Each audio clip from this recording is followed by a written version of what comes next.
गुरु प्यारी साध संगत जी, आपके कदमों में फिर से हाजिर है आपका विनोद लंदन से। पूज्य मस्ताना शाह बलूचिस्तानी जी की पवित्र साखियाँ लेकर आज कल से आगे साखी मौन रखना। इसके बाद पूज्य मस्ताना जी 2-4 दिन का चक्कर अमरपुर लगाकर सच्चा सौदा के 4 जुलाई के सत्संग से एक सप्ताह बाद आनंदपुर धाम गुजराना चले गए। वहाँ पहुंचकर फरमाया कि अब मौन रखेंगे और किसी से ज़्यादा बात नहीं करेंगे।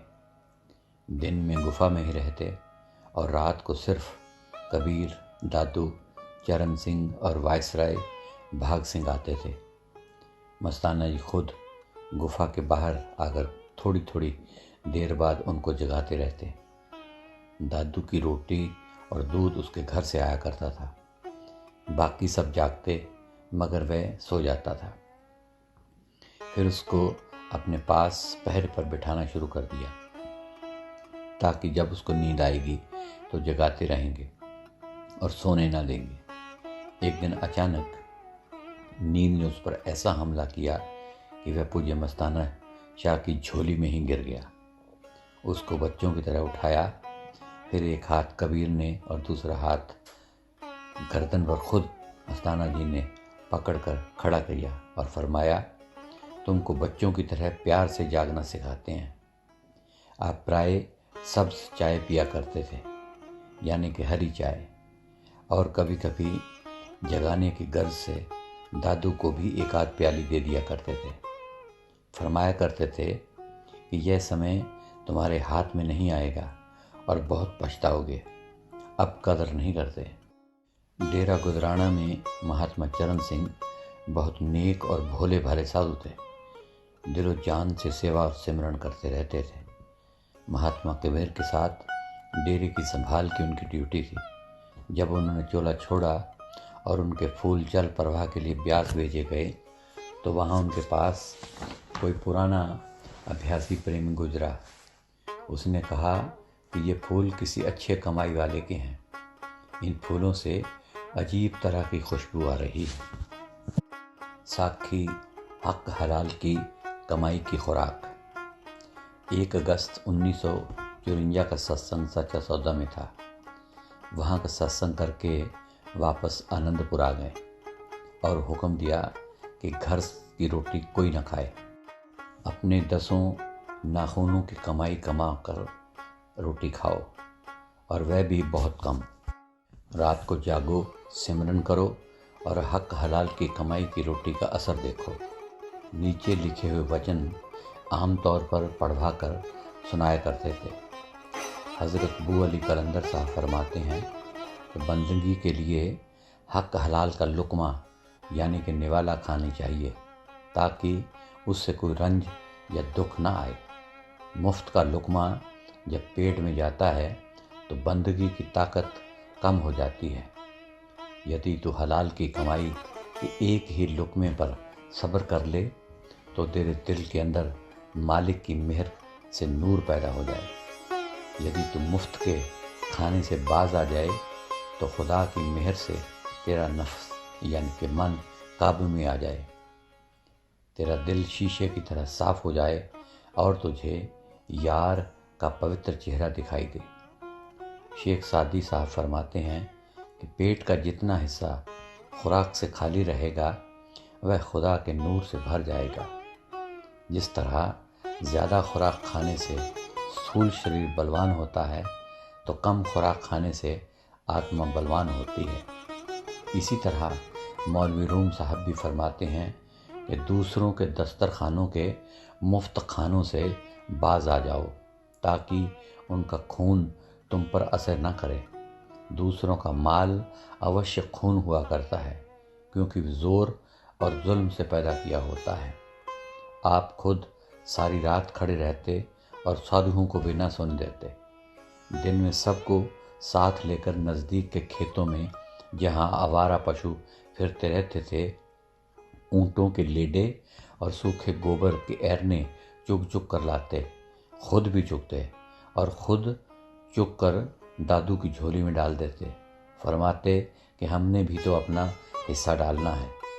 कुछ सूखी बुइयां भी इकट्ठी करते और शहर में बेचने के लिए भेजते। फरमाते कि यह बाडी बूढ़ी हो गई है, वरना हम खुद ही तुम्हारे साथ लकड़ी उठाकर बेचने के लिए जाते।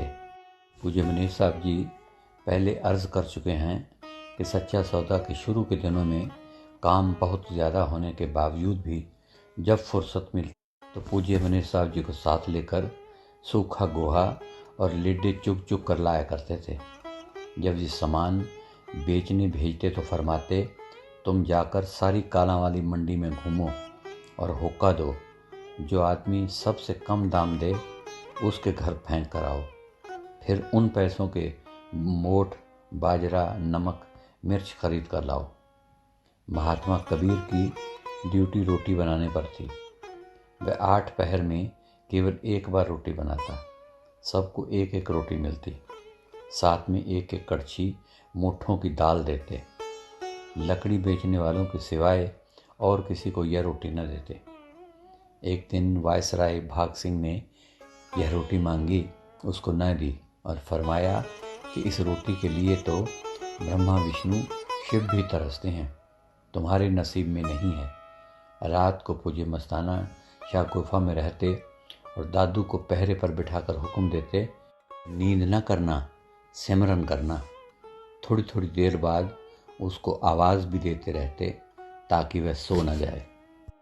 साखी असल राज समझाना। एक रात जब दादू पैरे पर बैठा था और पूज्य मस्ताना शाह गुफा में विराजमान थे तो आपने उसे सूक्ष्म रूप में दर्शन दिए। वही चेहरा, वही दाढ़ी, उसी तरह सामने खड़े होकर बातें की। थोड़ी देर बाद खुद असली इंसानी चोले में गुफा से बाहर निकले। दादू देखकर हैरान रह गया और कहने लगा कि आप तो अब गुफा से बाहर आए हैं, मुझे पहले दर्शन दिए हैं और बातें की हैं, ये क्या बात है? पूज्य मस्ताना जी ने फरमाया, पुत्र, एक ही शब्द गुरु है, वो जीवों को समझाने और अपने घर वापस ले जाने के लिए इंसानी जामा पहनता है। तुम तो इस देह को ही देखते हो, अगर वह देह न धारे तो कैसे समझाए? ये स्वरूप तो सिर्फ समझाने के लिए धारण करता है। यह बाडी हमेशा कायम नहीं रहती और न ही किसी की रही है।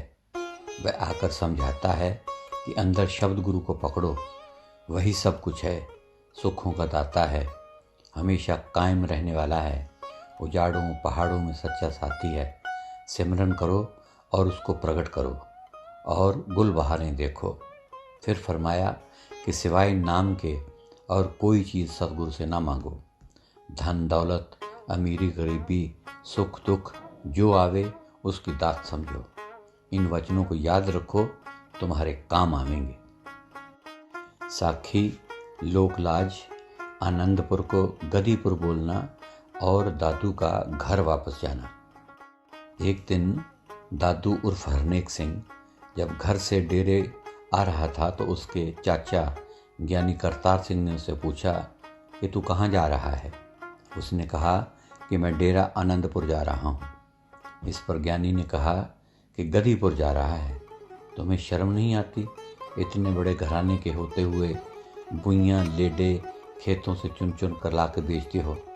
फिर दादू डेरे आ गया। दादू की एक बड़ी बहन गांव किराड़ कोट में ब्याही हुई थी। अच्छा घराना था।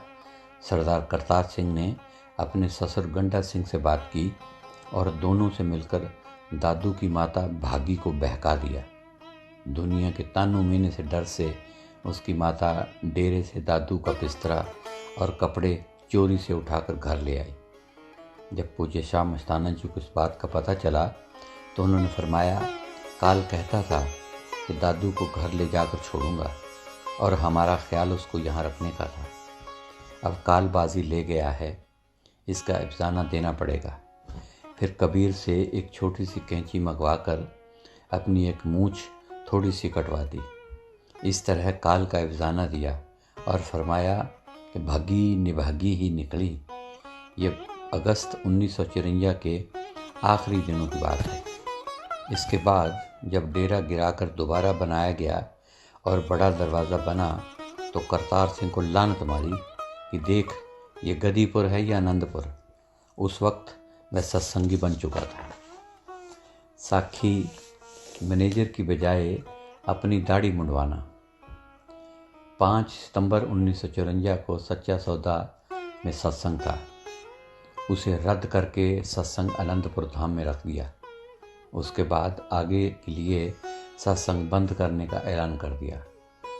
इस सत्संग के बाद रात को लाला देवी दयाल, मक्खनलाल, राम रखा, हुलासी राम और पूज्य मनीष साहब जी को अंदर बुलाया और फरमाया कि जैसे एक सुई 80 नंबर पर होती है, 100 नंबर पर चली जाती है, इसी तरह सतगुरु की मेहर अंदर से ऐसी ताकत आई है कि सारे हिंदुस्तान को उड़ा कर ले जाए, मगर वो डेरों को बनाने में खर्च हो गई है। जैसे किसी बीबी के बच्चे होने के बाद वह कमज़ोर हो जाती है, उसी तरह ताकत कमज़ोर हो गई है।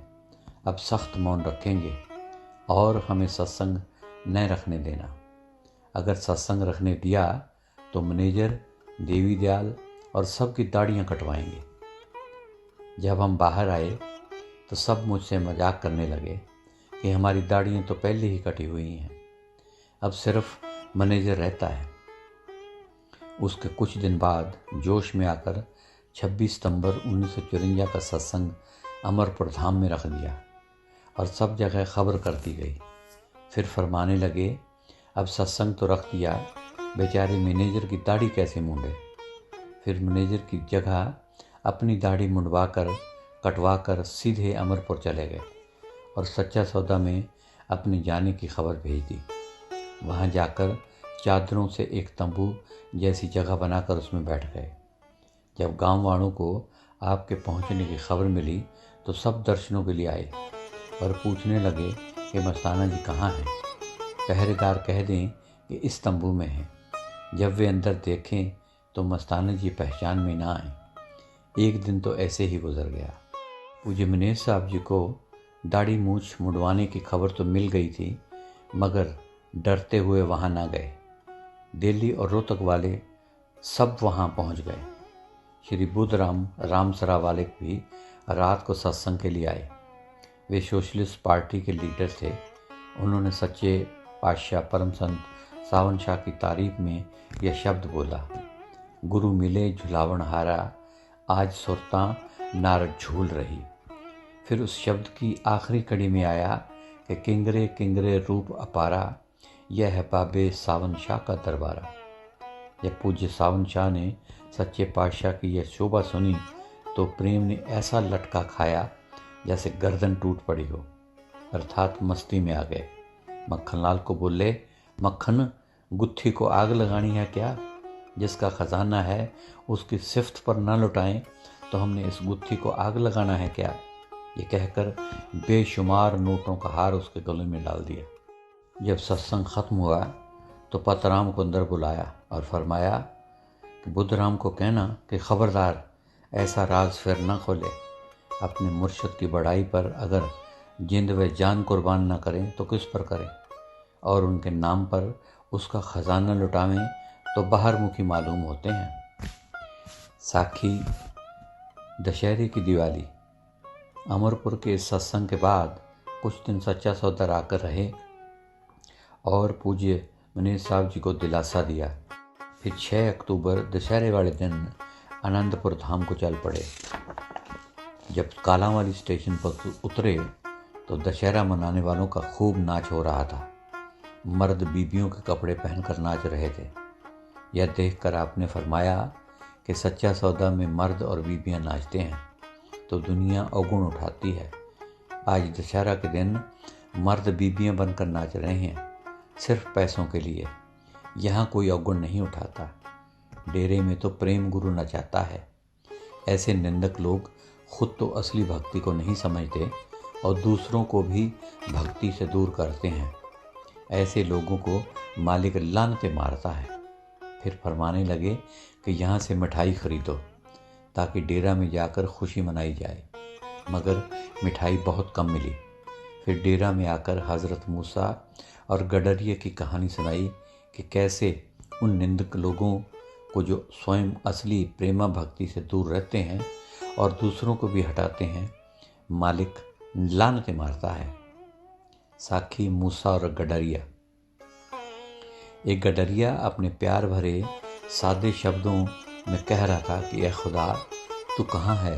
अगर मिल जाए तो तेरा नौकर बनूं, तेरे कपड़े धोऊं, तुझे नहलाऊं, तुझे कंघी करूं, अगर बीमार हो जाए तो तेरी खूब सेवा किया करूं, वगैरह वगैरह। मूसा ये बातें सुन रहा था। ऐसी बातें सुनकर उसने कहा कि तू पागल है, काफिर है, खुदा के हक में कैसी कैसी बातें करता है। क्या खुदा मैला होता है? क्या वह बीमार होता है? क्या उसे भूख लगती है? ऐसी बकवास न कर, खुदा का कहर बरस जाएगा।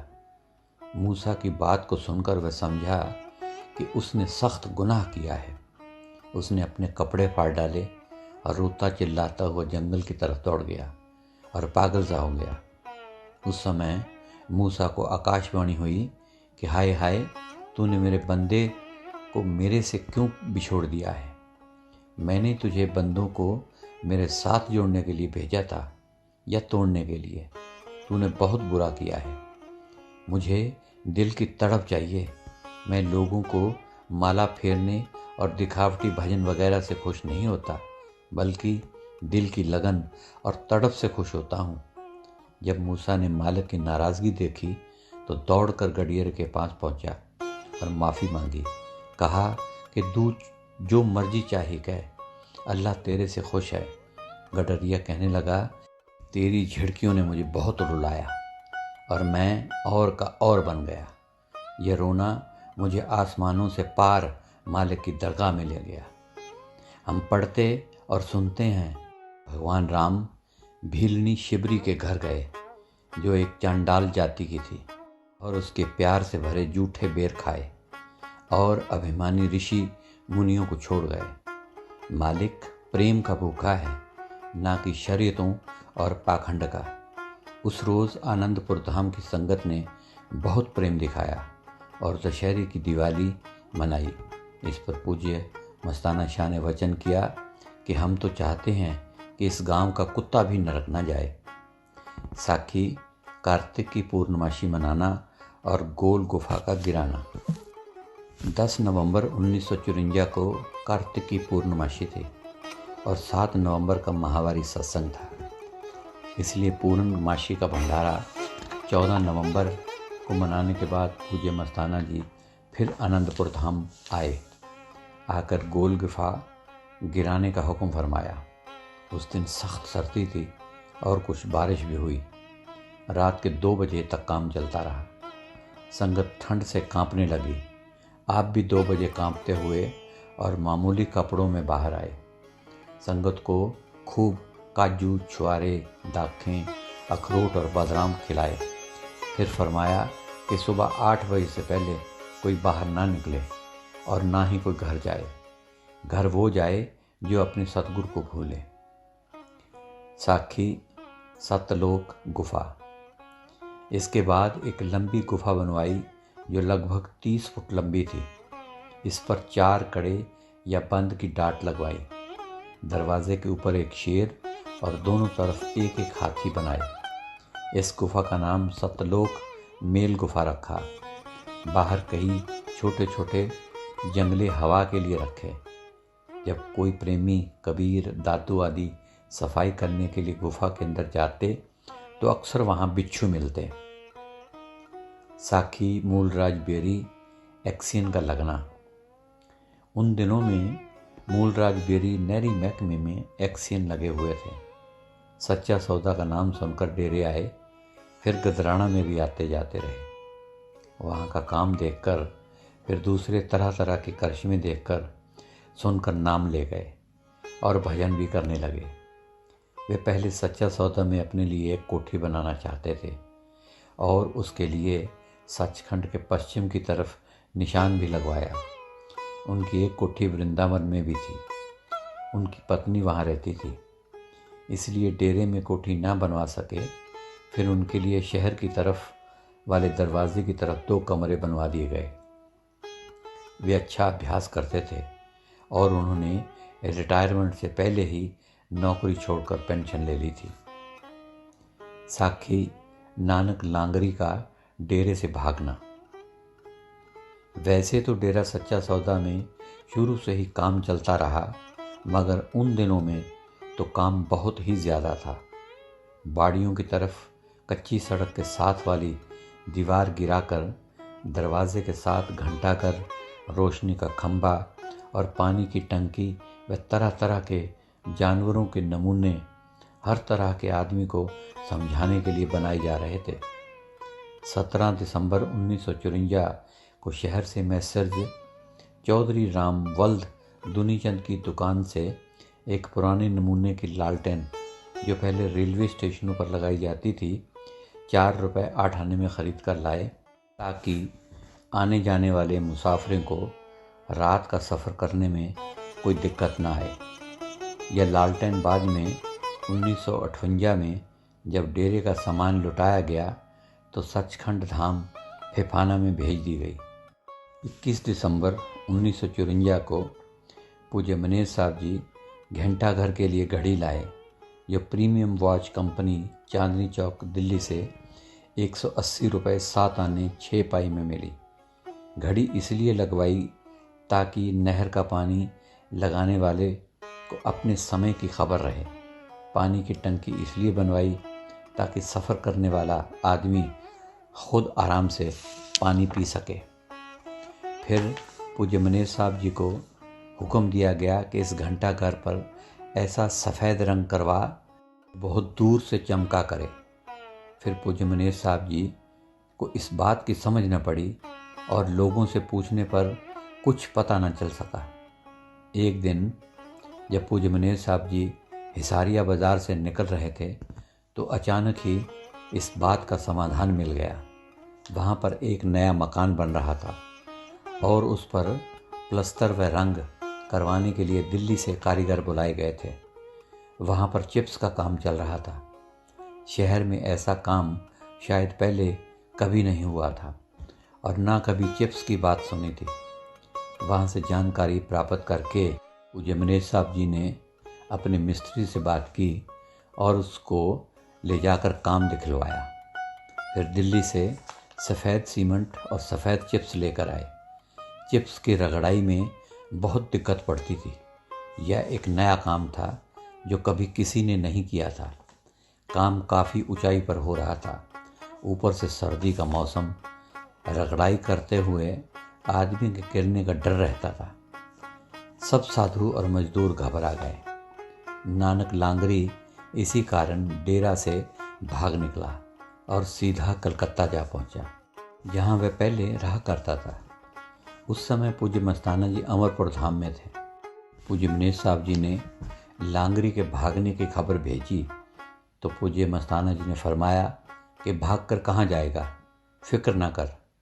इन शब्दों के राज का पता बाद में चला, जिसका विवरण नीचे दिया जा रहा है। महात्मा गुरमुख गुट्टू के बहनोई बद्री प्रसाद ने पूज्य मस्ताना जी से नाम ले रखा था। उसके भाई कलकत्ता में रहा करते थे और सिलाई का काम करते थे। उनमें से एक भाई उमराव की औरत चोला छोड़ गई। उसकी एक छोटी सी 4 माह की लड़की थी। बद्री प्रसाद उस लड़की को लेने कलकत्ता गया और अपने भाइयों से कहा कि ज़िंदगी का क्या भरोसा है, तुम भी परम संतों से नाम ले लो। वे कहने लगे कि जब सिरसा आएंगे तब ले लेंगे। बद्री प्रसाद उनको लाने के लिए पत्र भी लिखता रहा, मगर वे टाल मटोल करते रहे। एक रात उसके भाई उमराव को स्वप्न आया कि वे सब भाई सच्चा सौदा गए हुए हैं, साथ में गुरमुख गट्टू का भाई रामदेव भी है। पूज्य मस्ताना शाह ने पूछा कि रामदेव ये बद्री के भाई हैं? उसने कहा हाँ जी। फिर फरमाया कि ये नाम लेने के लिए आए हैं? रामदेव ने हाँ में जवाब दिया। इस पर फरमाया कि पुत्र, अभी 6 माह देर है, इनका नाम का वक्त नहीं आया। इस स्वप्न का हाल उसने बद्री प्रसाद को लिख भेजा। जब नानक लांगरी कलकत्ते पहुंचा तो बद्री प्रसाद का छोटा भाई बनवारी लाल सख्त बीमार था। उसे निमोनिया और टाइफाइड था।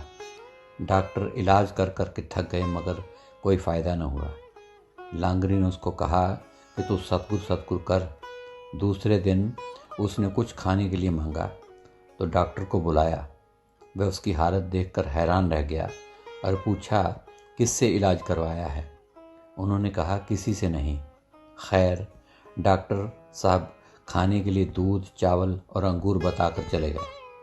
2-4 दिन के बाद वह बिल्कुल ठीक हो गया और फिर सभी भाई नाम लेने के लिए लांगरी के साथ अमरपुर आए तो पूज्य मस्ताना जी ने फरमाया, एक चोर भागा था, 3 साथ लेकर आया है। ये इसके भागने का राज था।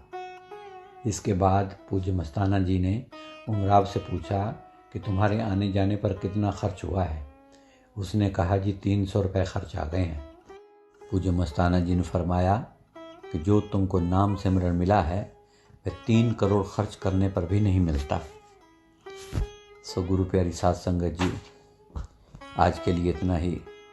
कल फिर कुछ नई कुछ पुरानी पूज्य मस्ताना जी की साखियाँ आप सभी के कदमों में पेश करूँगा। तब तक के लिए इजाज़त और मेरी प्यार भरी धन धन सतगुरु तेरा ही आसरा हाजन।